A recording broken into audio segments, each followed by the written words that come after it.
3. Hello, everybody, and welcome. Thank you so much for joining us today for our call. We're so happy you are here. This is the ESRD Network Learning and Action Network series. Today we're focusing on home modality quality improvement activity. This is Stephanie Hall, and I'll be your host for today. We're going to just do a couple of housekeeping items before we get started. We are streaming the audio over the computer speakers today to free up any lines in your facility. If you do need to dial in from your phone, send us a message via the chat window and we can assist you. Echoes are usually caused by multiple connections to a single event, so please close all but one browser. Just for your information, this event is being recorded and all the material will be available from your network representatives within 10 business days. And in order to reduce the background noise, all phones are on mute.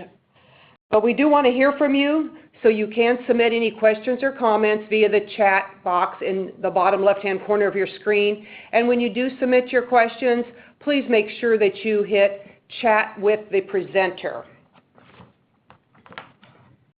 This event is also approved for one CEU. At the end of the presentation, a post-survey will appear, giving you the opportunity to share your feedback. After hitting the submit button, the other screen will appear with the link to complete your CEUs. So, why are we here today? What are the reasons of these Learning and Action Network calls? For today, patients need education about all modalities to make the best choice for their life and lifestyle. Today you'll be hearing from the presenter, and she has a guest patient that has been through this process, so we're very anxious to hear on what her education needs were and what we can do today. I ask that you listen and share your approaches and experiences via the chat. Identify how shared information that you learned today could be used at your facility. And apply at least one idea from today's LAN call at your facility, something you can take back today and implement within your facility within the next couple weeks. What can we commit to do? Again, after the presentation, identify and implement one action item that you can implement in your facility that can directly increase the number of patients choosing a home modality in your facility. We know that home modality is a very good option for our patients. We know that they have good outcomes, less hospitalizations. So we're committed to getting as many patients on the home modality as possible. So what can we commit to do today to make that happen?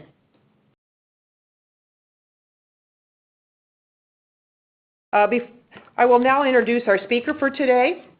It is Susan Cooper. She is a licensed clinical social worker who has been working in dialysis for about 10 years. She has worked with Fresenius Medical Care in Florida and currently in New Mexico. She currently works at a transitional care facility in Santa Fe. She got her bachelor's in social worker and her master in social worker from the New Mexico Highlands University in Las Vegas, New Mexico. She is also a member of the ESRD Medical Review Board for Network 15. I'm going to turn over the call now to Susan. Thank you, Stephanie. Good afternoon, everybody. My name is Susan Cooper. I am a licensed clinical social worker in New Mexico, and I currently work at a transitional care facility in Santa Fe called Home Dialysis of Santa Fe. My objectives for today's presentation are to be able to describe our transitional care unit, identify 2 forms of home patient education, discuss the importance of including your team, how to include family and support systems and why it's important, and to discuss the method for the RCA, and then create the PDA based on the findings. I will be introducing our team after the presentation, and we will be able to answer your questions then. Also, one of our patients is here today, and she has happily volunteered to talk a few minutes about her experience of transferring from in-center hemo to peritoneal dialysis. Next slide, please.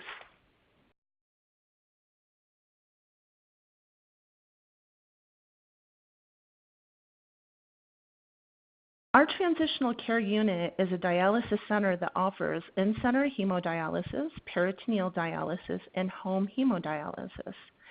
We are one unit serving all three areas of dialysis with the same staff and one building.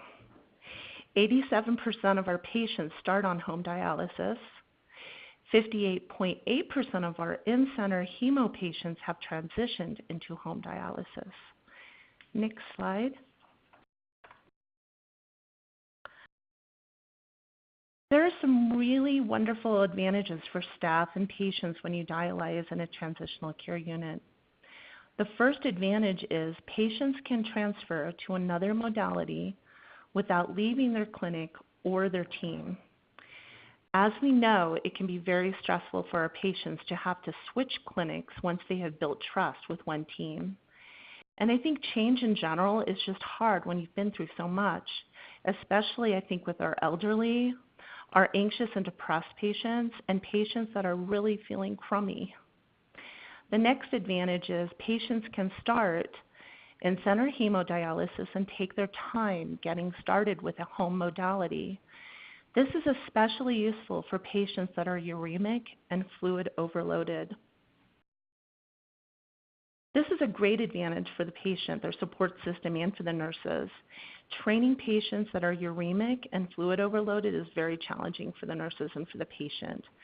Having the time to allow their body to adjust to dialysis and remove those toxins before starting their home dialysis training makes a huge difference in their patience with themselves as they learn, their mental capacity or endurance to physically be there all day to dialyze and learn, and their overall attitude about what they are doing and the impression of hope and confidence it leaves with them every day. When you're not feeling well, it can leave the opposite impression. Another advantage is home patients that need respite time on can dialyze in-center if needed without having to be transferred to another clinic and with a new team. This is really quite nice that we can offer this to our patients and their caregivers. Our caregivers do get burned out, and it can be challenging for them doing what they are doing and also doing their best to also run their own lives. Many of our caregivers have to work. They have children to care for, other family that depends on them, and finding time for themselves to pursue their hobbies and interests can be very challenging. We want to do what we can to support our caregivers and our patients if they also need a break, and this is a great service we can offer them. Next slide, please.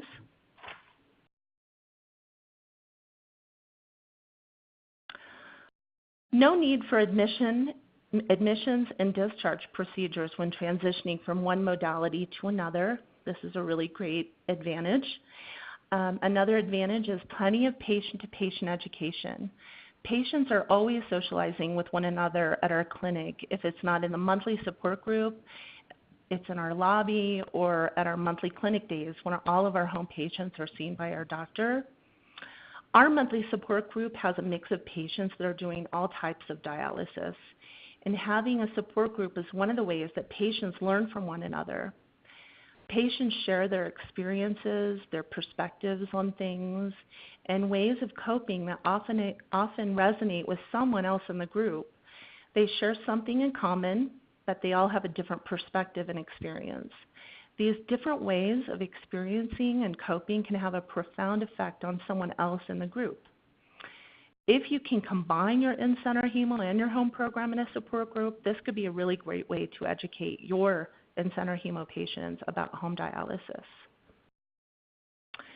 Another advantage is if a patient needs to rest their peritoneum due to infection or some other medical issue, they can easily dialyze in our in-center room and give their body the time it needs to heal and then return to peritoneal dialysis when they are ready. Again, we're able to do this without having to transfer them to a new clinic, which is a really great benefit for us and for the patient. Next slide.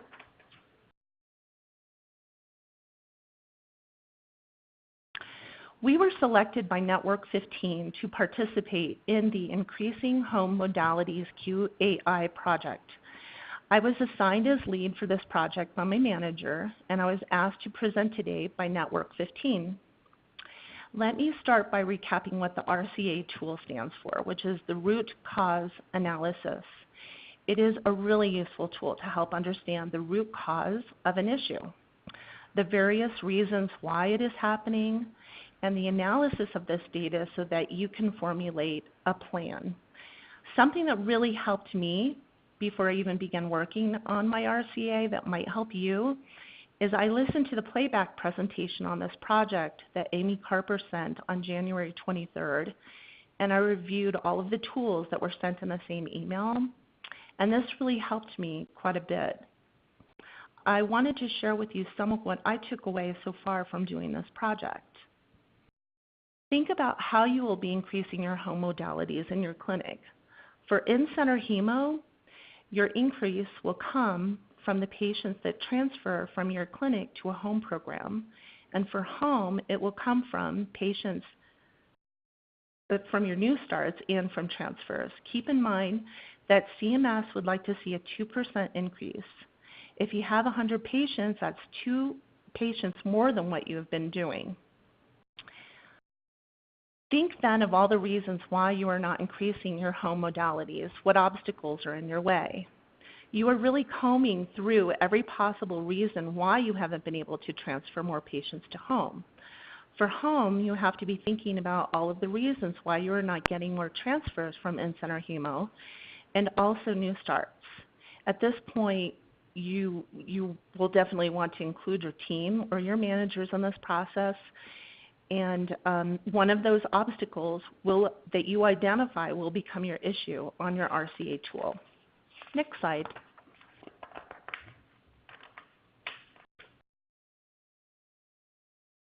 Write all the reasons why your obstacle is happening on paper and then decide as a team which ones you feel are most important. These 5 whys will help you put together your plan. And also, once your RCA tool is complete, you can work on your PDA. You need to complete the RCA first and then work on the PDA. Have fun with it. Tailor this project to the needs of your clinic.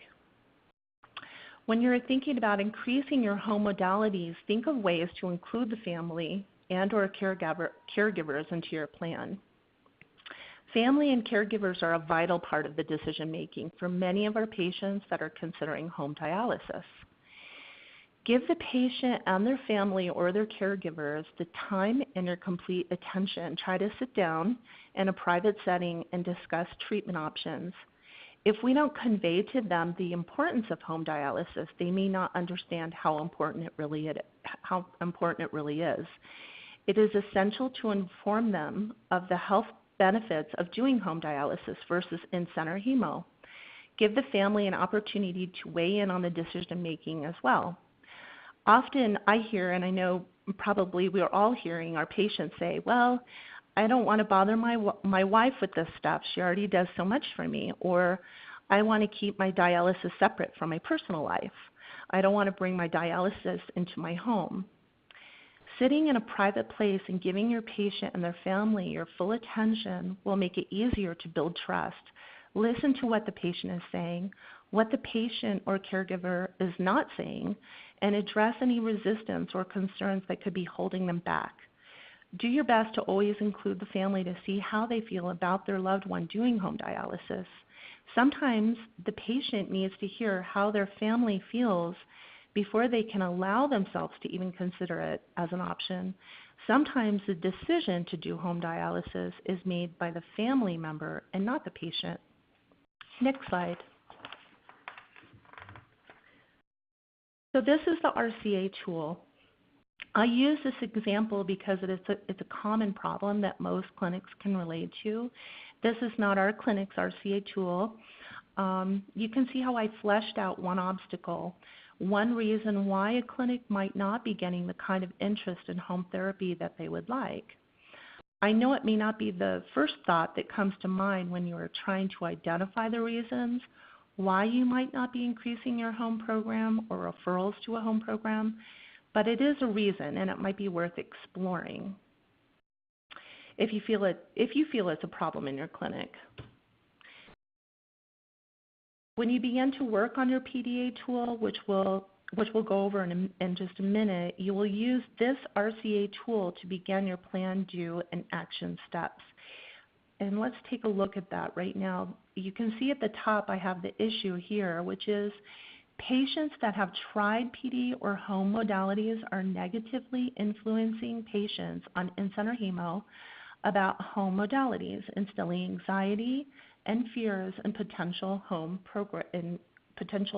candidates. And then you can see how I fleshed out all of the reasons why this might be happening. And this is a good time to get your team together with you so that you can start brainstorming ideas. I went through this and just thought of every reason that this could possibly happen, and then decided from there which 5 I wanted to include. So you can see that some of the 5 whys: patients meet in lobby and have time to talk about negative home dialysis experiences. Former home patients that have negative perceptions about home are often sitting next to potential home candidates or new patients while they dialyze. In-center patients become leery and often attribute the cause of death of a former in-center hemo patient that transferred to a home program to the type of dialysis that they were doing. Patients that are unsuccessful at doing home dialysis often refuse to take responsibility for their actions and find justification for why home dialysis didn't work. I think that they feel compelled sometimes to warn others about the dangers of home dialysis. And then lastly, patients at in-center hemo and former home patients on in-center hemo need to see the facts and the statistics about the success rate of home patients, and they need to see and hear from patients that have been doing well with home dialysis. So those are the 5 whys, and then from there you can start putting together your PDA tool. But you can see here the plan of action is kind of a brief description of what you're going to be doing. And I put together just a brief description of having quarterly lobby days at in-center hemo and include home patients, caregivers of home patients, and family members of the in-center hemo. Be more thoughtful about seating assignments for potential home candidates and new patients. Help patients that have been unsuccessful at home dialysis to understand what they could have done differently and revisit home dialysis as an option for those that are good candidates. Create boards and posters that present positive facts about home dialysis and place in the lobby. Next slide, please. All right. We'll take just a brief pause here to do a polling question. I put the polling question up for everybody can start to answer. And just a reminder, there's no really right or wrong here. This just was a way to get some feedback from the audience that we can look at and share. So I'll just give everybody just a moment here to have time to respond to this. And as they're doing so, they're coming in. We're getting up over 500, so we'll just give it another few seconds, and I think we will close out the poll in 3, 2, 1. So as you can see, the question was, does the facility where you work use the RCA or root cause analysis and the PDA, the plan, do, action, to solve issues? So out of the 733 total respondents, we have around 175 say rarely, 435 or 59% said sometimes, and 123 or approximately 16.8% said they always use the RCA and the PDA to solve issues. So I think we have one more polling question after this. Here is our next polling question again for everybody. Open it up so everybody can start responding.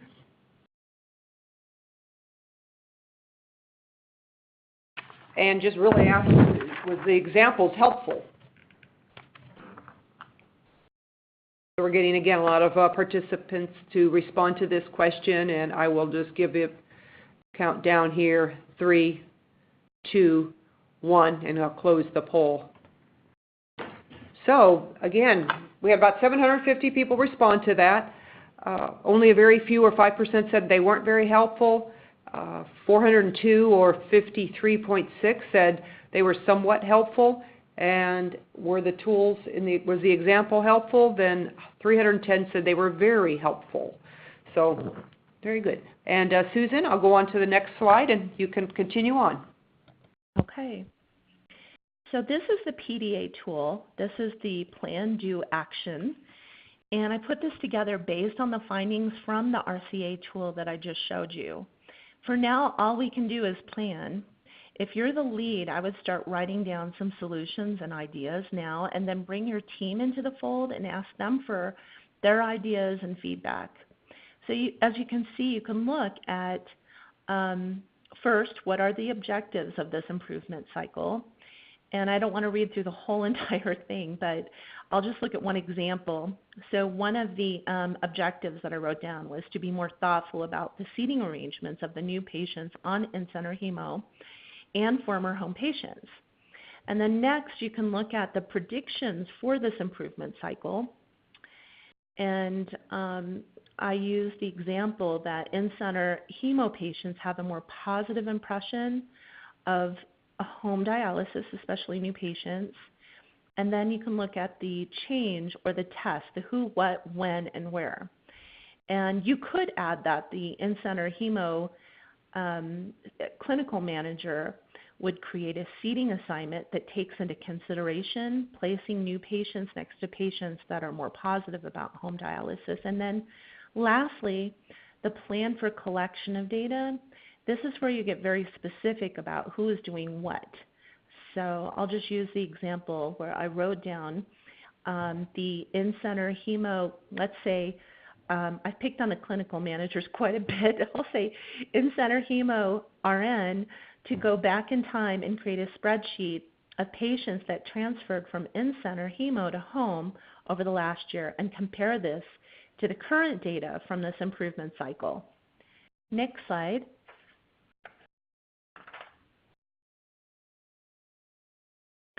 So I was asked to share 2 pieces of educational material with you today, and I wanted to share with you this comprehensive and useful tool. It's a questionnaire, and it is accessible on the internet. The address is mydialysischoice.org. I encourage you to take the questionnaire yourself to get an idea of how it works. I can't say enough about this tool. I really love it. It goes through certain aspects of each treatment modality, and the patient assigns value of 1 to 4 stars to important areas of their life, such as work, travel, eating, drinking, feeling well, control, and so on and so forth. You really need to do this in your office, or you could do this chairside with a computer, but it's really personal. Patients can do it themselves if they have an internet service on a computer, and I would suggest that you ask them to bring the results in afterwards so that you can discuss it with them. At the bottom of the screen, you will get a total of the scores for each treatment modality, but my screenshot cut off my score, so you can't see it. But actually, my results show that peritoneal dialysis and nocturnal hemodialysis are the highest rated modalities for me because of how important travel and work and eating and drinking and feeling well are for me. Ideally, it is best done with a patient. However, you're going to have some patients that are very good with a computer and would rather do it themselves. And this, I have found this tool to be particularly helpful with patients that have anxiety. This tool helps them think about how important certain parts of their life are and how certain types of dialysis are better suited to them, to their family, and to the things that matter to them in a way that is perhaps more approachable than a conversation. It's also in Spanish. You can print out the results for them so that they can take it home, talk about it with their family, and take their time considering all of the information it provides them about home dialysis in their life. Again, I have to emphasize, though, that you have to take the survey yourself, because then you can understand how it really works, and it will be more useful when you help your patients with it. Next slide. I couldn't think of a better way of educating our patients, our in-center patients, especially about home dialysis, than having your home patients meeting with them. Be very thoughtful about your choice of who will be meeting with your patient, and consult with your home program and your medical director about who your in-center hemo patient is, so that they can help you find someone that might be a good fit. Here are some suggestions that might be helpful if you weren't already doing this. If you are an in-center hemo clinic and you have a support group, invite a home patient to your support group. If you have an in-center hemo patient that is interested in home dialysis, make arrangements for a home patient to meet with this patient. And if the home patient has a caregiver, invite their caregiver to also share their experience with the in-center hemo patient and his or her caregiver. And next slide, please. Invite interested in-center hemo patients to the home program's renal education class or to their support group if they have one. Have a home patient show up for your in-center hemo lobby days to positively present home dialysis. And I say positively because, yeah, you can get a patient that is not positively presenting it. Make sure you always invite your patient's family and or caregivers. Including them in these conversations will bring more clarity and understanding for both the patient and the family and the staff. Lastly, I wanted to share some hopefully helpful suggestions with you when considering patient education. Number one, do not overlook the patients that have been doing in-center hemo for a long time. Number two, it's okay for our patients to say, I don't want to do home dialysis. But not understanding why they feel the way they do is not doing the patient justice. Addressing their concerns, their questions, and barriers could possibly change their minds and help them, think and feel differently about home dialysis. Number three, do not make any assumptions just because someone is elderly, alone, disabled, has a small home, anxious, depressed, and so on.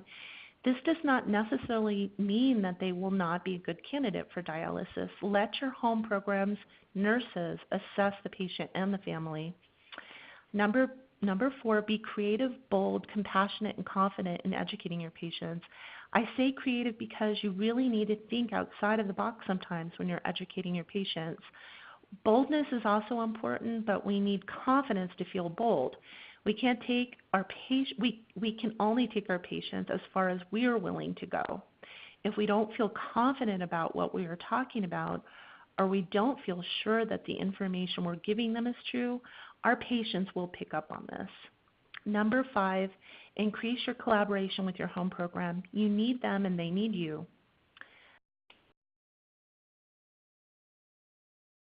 So I think we're going to have another poll here. Is that correct, Stephanie?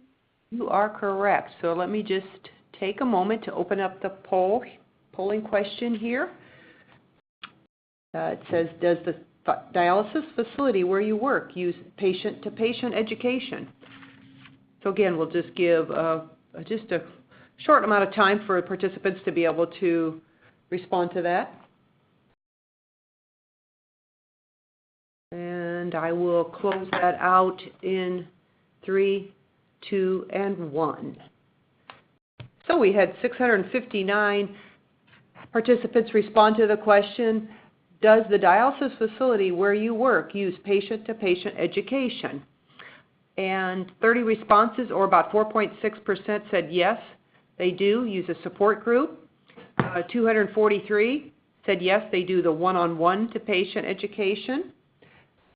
68, or about 10.3%, they do both.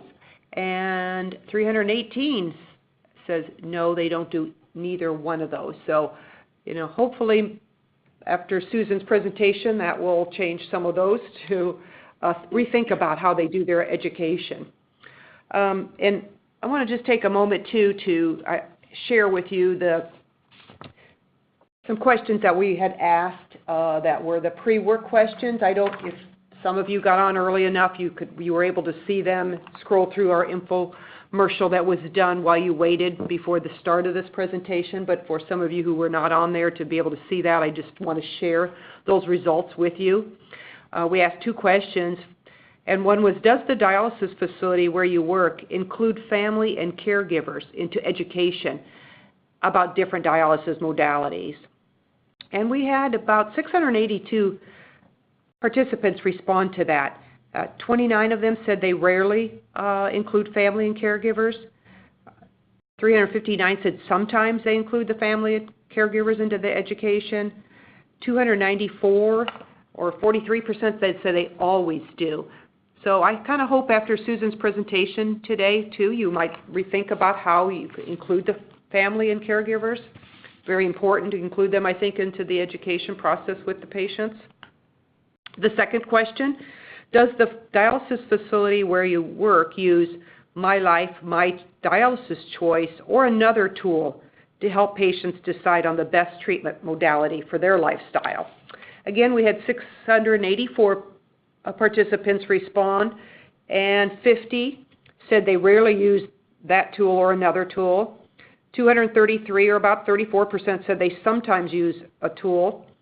480 or 348 or 50% said they always use My Life, My Choice, or some other tool to help decide on their treatment modality. And 53 participants, or 7.75%, says they don't have the tool.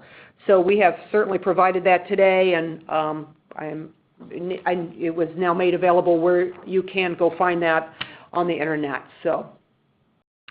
So I think we'll go ahead. Susan, I think I will just turn that back over to you just for a moment, where you wanted to introduce who's with you in the room before we start our questions. Okay. Yes, definitely. I definitely want to introduce my team here. We have such a good team. I want to start out with introducing our clinical manager, Annette Gonzalez, and our nurses, Melanie Zamora and Monica Lovato, our patient care technicians, Marietta Pena and Nancy Hollis, our dietitian, Jared Purcell, and our management group, Jolynn and Joe, and our medical director, Dr. Gentiana Vonescu. And all of them, or some of them are actually working on the floor with patients. They're going to be here after our patient, Francis, speaks. The team will be here to answer questions afterwards. So I'm going to go ahead and I'm going to turn this over to one of our patients who has happily agreed to be here and talk a little bit about her experience of coming from the hospital into our in-center hemo clinic, and then from there over to peritoneal dialysis. Hello. My name is Frances Vigil, and in October I had quadruple bypass, and I was in the hospital for quite a while. I came to this facility in October, towards the end of October, and my kidneys were gone. So they had to do something, and I had to do something. I couldn't even walk when I came in here. I was so full of water and weak and everything, but they brought me back, and with the dialysis that they did here, and I finally, I knew about peritoneal dialysis before because I had a friend on it, and I knew this was my choice too, because it was at home. And that's what I needed. I needed to be home because I have my grandchildren, I have my husband, I have my boy. One of my boys lives with us. So, but everybody was able to come with me to the dialysis clinic, and everybody was included. Everybody was included. And this has been my way of life right now, and I think that's how it's going to be for my time anyway. Yes. I want to thank you for having me here. I know it's short, but sweet. Hey. Bueno. Thank you. Bye. Thank you, Frances. I hope, Francis, you'll stay on in case there's any questions. Are you able to stay on the call for just a few more minutes? Yes. Okay. Well, thank you very much for sharing that. And thank you, Susan. Let me go ahead. We do have a lot of good questions coming in, so I want to go ahead and get started so we can hopefully get through them, or as many as we can. So I have a first one that came in from Megan. And for you, Susan, what is your turnaround time for referral for an AVF, an AV fistula, or an AV graft, or PD catheter to the time it is actually placed? So, like I said earlier, 87% of our patients start on home dialysis. So that really depends on whether they start initially on peritoneal dialysis or if they start out on in-center hemo. So one of the luxuries of starting out on in-center hemo is that you can take your time. But if somebody knows that they're going to do the peritoneal dialysis, we immediately, set up a consultation for them to have the PD catheter placed. Once the PD catheter is placed, it's usually about 2 weeks, and then they start training. And so if somebody starts out on in-center hemo, that's, again, one of the luxuries of a transitional care unit. And Frances was one of those patients.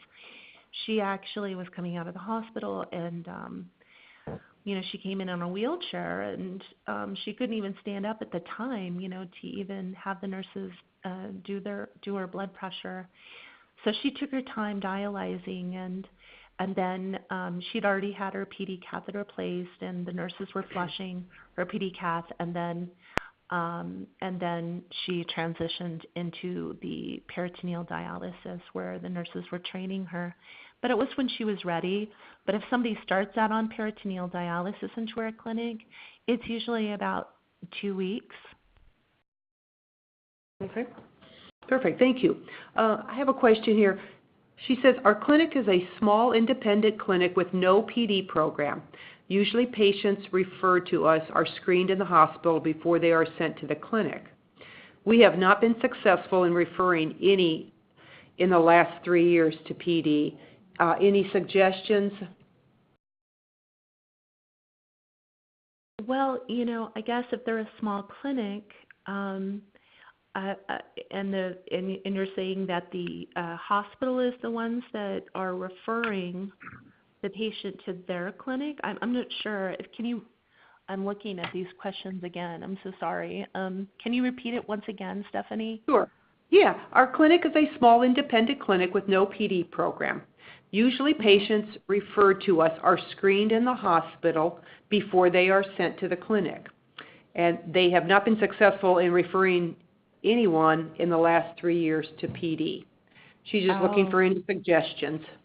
Yeah, I would definitely talk to the physicians, that are in the hospital. Maybe, they need to some more education about,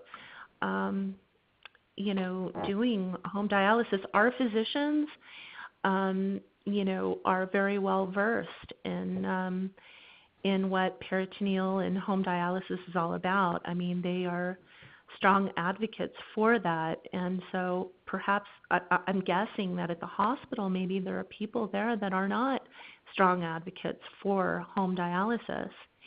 And I would think that not only the doctors but the nurses and the staff need to, get more education about it. Great, thank you. Sarah just asked, can you tell me what the RCA and the PDA mean again, please?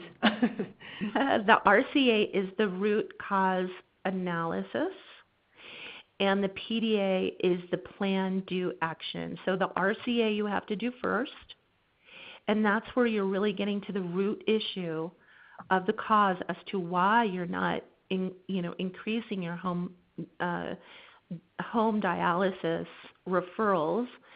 And the PDA is a plan to action. That is what you use once you do your RCA. Once you figure out what the root cause of the problem is and why this is happening, then you can put together your plan to action. Perfect. Thank you. Jenny says, can we get a copy of the PDSA worksheet? I just see the PDSA report on my network's website.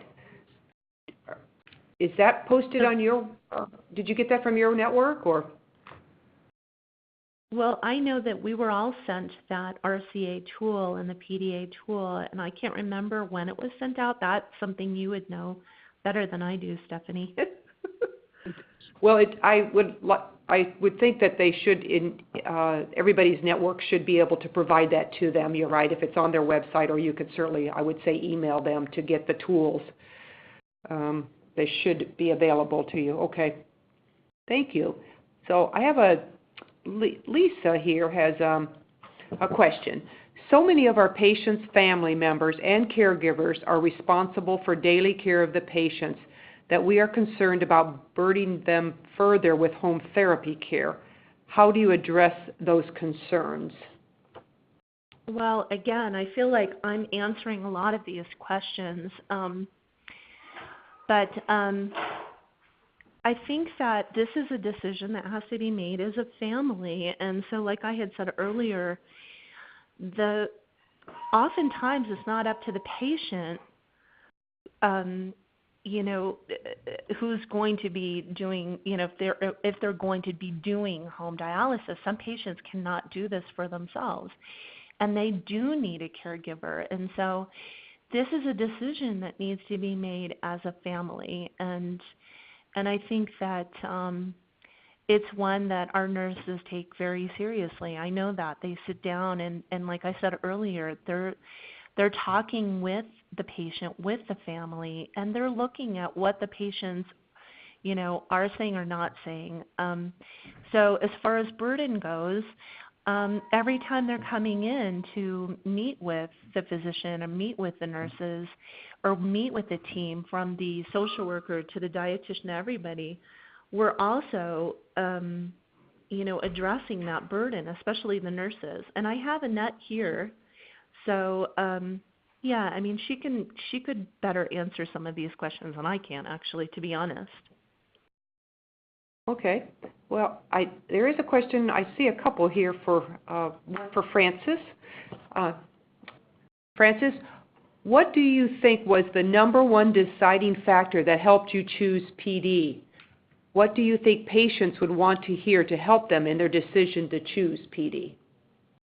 The fact that they can do it at home, and they don't have to leave their house to go and have hemodialysis, somewhere else. And it's very easy. You do it while you're sleeping. It doesn't take up a lot of time, and you're home. And the next day, you're home. You're not leaving, to go somewhere else. That was my main concern, because I have my grandchildren, and like I said, I have my husband. So, yeah. Good. Well, good. Thank you. Actually, this is just a comment. It says, just thank you, Francis, for sharing your story of living on home dialysis. So, just a little comment for you. And I have another question, so let's see. Again, this is just a comment from Irma. It says, the most important part on getting patients interested in home modality, you need to educate the staff first, since patients trust their in-center staff, and at times they give them the wrong information, such as like too many supplies for home, you get too many infections, etc. Just really a comment. Do you agree with that, Susan, or your staff? This is Annette Gonzalez, the nurse and the clinic manager.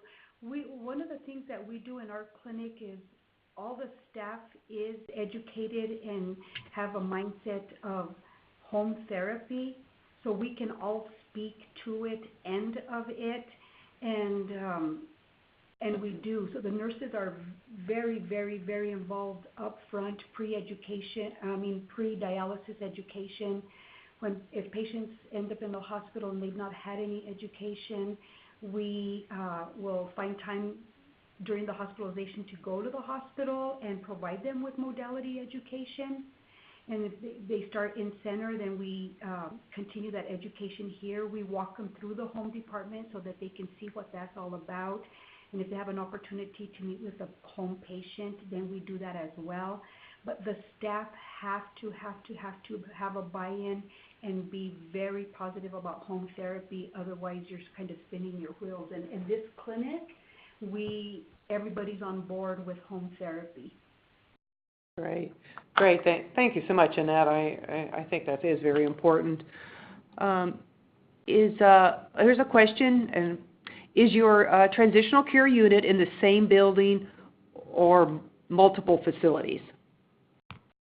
It's the same building. We have the in-center clinic, and then just down the hall is our home department, so it's all within the same. So actually our home patients, when they come in, they're actually passing by the in-center clinic.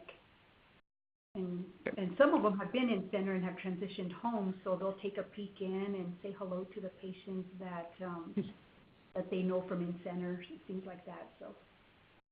Okay, great. Thank you, Annette. Another question from Tanya. What days or hours are you scheduling a support group for dialysis patients? And kind of part two, are you doing separate groups for the in-center and home patients? So I do the monthly support group. It's always the first week of the month, and all of our patients are there together. I mean, I think that's one of the most powerful things about educating, the education between all of the different patients is that when you're in the same room, of course, they have that one common thing in common, that they all have end-stage renal disease, but each one of them has a different perspective, a different way of coping, and it's always interesting when you get a patient in that's doing maybe home hemo in with a group of people that is doing peritoneal dialysis and doing in-center hemodialysis. They all learn from each other. Thank you. I have a couple questions for Frances. Frances, how would the question's for you, how would the patient describe the difference in the way she felt on PD as compared to when she was on hemodialysis? Well, on hemodialysis, I was cold all the time. I was constant. I had 2 blankets on me, and I was still cold, and Nancy would tell me, well, hold on to the cord that's bringing your blood. That will keep you warm. But at home, it's warm because it warms it up. And yeah, it was good. Other than that, I don't think I can tell you anything else because I was here and over there I'm at home. Great. I got another question for you. Okay. Are you doing the PD with the cycler or manual? Cycler. Cycler, okay. Perfect. Cycler, thank you. Yes. I don't know if I could do the manual because it takes longer. I would think it would take longer because you have to do it, you have to change out your bags, and stuff. Yeah, it's a cycler. Okay, good. I have a question and comment for you again, Frances. It says, what has been your experience with talking to the in-center hemodialysis patients and families about home? And how do you feel about doing that? I find that some patients are kind of depressed about it, but I'm not. I figure I'm still here. But yeah, that's my concept on it. That I'm still here and I want to be here. Perfect. Well, and that question came from Gary, and he also says, "Thank you for coming to talk with us today. We appreciate you." So that was very nice. Thank you. Okay, a couple more questions here. Let's see. Here's a question. I think this is for Susan and maybe her team. How important do you feel a pre-screening home visit is in relation to a PD patient's success? It is very important.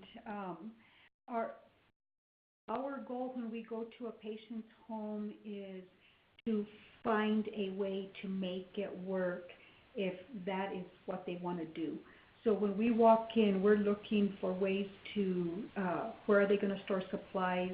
We see all sorts of different homes, of course, and sizes and things like that. So our mindset is when we walk in is how do we make it work for them? And we do that together with them. But it is very important to do that before they actually have the surgery. Good. For the catheter. Right. Okay. Some more questions here from Marla. Can you please clarify more about the support groups? What time of the day is the meeting, and do you alternate the time, I guess, to more patients so that more patients can come? So, no, actually right now I have one support group. It's always at the same time. I do it around noon because some of our in-center hemo patients are coming off at around that time. And so it's more convenient for them. They can come right over to the support group right after their dialysis. And also people that are working, they can take off time from their lunch hour if they need to. But being consistent with the time, I think, has been really important, because when you start switching things around, that's when things get really crazy. Yeah, good point. Thank you. I have a question here. What do you attribute your 87% rate of patients starting on home modality versus the in-center hemodialysis? Pre-dialysis education. Annette, can you speak up or get a little closer to the microphone, please? Pre-dialysis education. One of the other things that we do here that we accommodate is one-on-one education. So not just offering a renal class once a month, which people do attend that, but we do have patients that call and say, I can't attend the class, but can I go on this other day? And I would say we accommodate 100% truly of one-on-one education. And so when you have just one-on-one outside of a class, that seems to make a big difference as well with people. We can spend up to an hour to an hour and a half just with one family talking about the different modalities. Yeah, very good point. Thank you. Got a couple maybe really quick ones we can get in. It's a question about, what about offering respite care to help with partner burnout? Do you provide any of that in your facility? We definitely do. Yes, we do. So for anybody that's willing to do that, we will have them come in for the amount of time that they want to come in center. And that does help the caretaker. Yeah, it keeps the caretaker energized, with that. Right.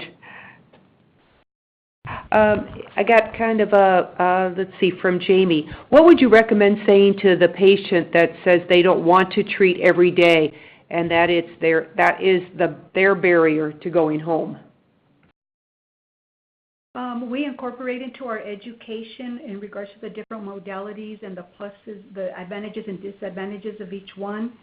And we compare also what renal function is. So we provide education on what is before end-stage renal disease, how are the kidneys functioning 24/7. And so then we start giving comparison of each modality and the amount of time approximately on each therapy, and start doing that comparison. And then in regards to peritoneal dialysis, one of the advantages is performing it during the nighttime sleep hours, which don't cut into their daytime hours of being able to spend time with their family, do their hobbies, go to work, the things that they like to do during the day. Right. All right. Great. Thank you. How do you control lobby chatter of negative home therapy? We don't really have that, and I think it's because we have a transitional care unit. I think that has a lot to do with it. A lot of our patients, like I said, have transitioned from in-center into home, and the greater majority of our patients start out on home. But I think that we've done such a good job of educating our patients too when it doesn't work out. Like if it didn't work out for a patient that was doing home dialysis, we do a good job of helping them take responsibility and helping them understand why it didn't work. I mean, sometimes it just doesn't work. But the majority of the time, it's, there's something that the patient probably was doing that they should have been doing. So, and they're aware of that. And I think everybody seems to really respect one another. We don't see any of that kind of chatter here at all. It's very different. Yeah, we don't. Very good. Well, very good. Well, we are getting close to the end of the hour, so I think I will just wrap it up. I do want to just make a comment to just overall to all the participants, because I do see another question about the tools, specifically in RCA and the PDA. I would recommend that you contact your network or look at your network's website to see if those tools should be available to you. Like Susan said, if you're definitely in the QIA, those tools should have been set out at some point. But they should be made available via your network, so please contact them. As far as the My Life, My Dialysis Choice, she provided the website information on the slide, and these all will be, again, made available in about 10 business days, so you will be able to have that information too.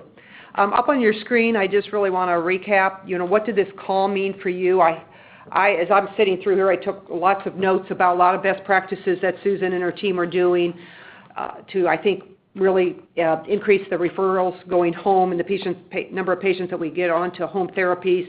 I hope you've gotten many of these also. We are going to ask on your post-survey when you get to that to identify something that you're going to use, identify something that you can commit to implementing in your facility. A lot of good ideas that don't really take a lot of effort or a lot of time. So thank you for all of that. If you do have some promising practices and some processes like we heard today, we want to hear from you. We'd like to hear and have you actually potentially come on in a future LAN meeting that we have this year. If you are, you can certainly email us and contact us. We'd certainly like to hear from you, and we would review and get back in contact with you. You can also follow us on social media for any updates. I just want to remind all the participants again that this event has been approved for one CEU, and when we close out the event here, that you will have a post-survey that will appear. You can give your feedback, and then once that's submitted, you will get the link to get your CEU certificate.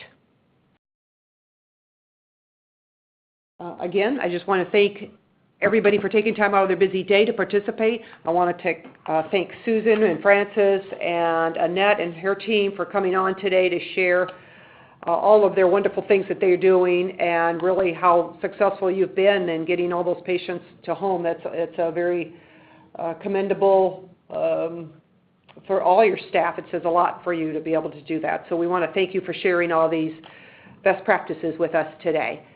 And that we will close up our call. Thank you, everybody, and have a good day. Thank you. Thank you. Thank you.